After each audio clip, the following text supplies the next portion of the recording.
You were one of like the OG celebrants. Like when you think about it, it's like actually that was in a time like I trained in 2019, so we were still a little bit like, oh, no one's really, fully understanding the difference. But actually, there was still that awareness. People knew what a celebrant was. Like if I spoke to people, they were like, oh, so are you like a non-legal registrar? And that was what people used to say, but they had heard of them. Whereas when you started, it was literally like such a brand new concept. And was it a big thing in like Australia at the time? Because I know they were like, they had celebrants a lot, before us, didn't they?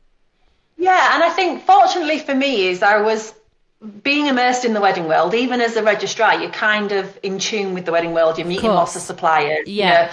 So I was aware that celebrants were a thing, Yeah. but I didn't realise how they lacked here in the UK and in England. So I started to sort of do that investigation and looked at Australia as a really great example.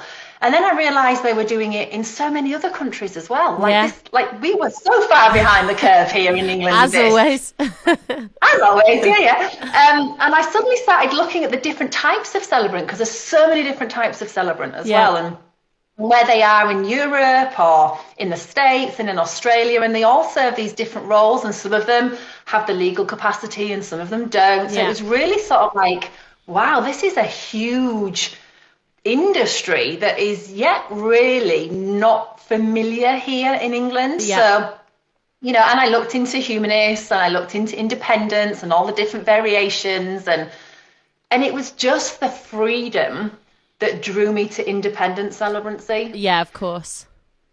And I think, as a celebrant, you've got to truly believe and love what you are offering. And I think it's really important that, any celebrant out there, whether they're starting out or they're, knee deep in ceremonies, is being authentically themselves and finding ceremonies that literally light a fire in your belly. Like you want to be at these weddings and you want to be part of this couple's story.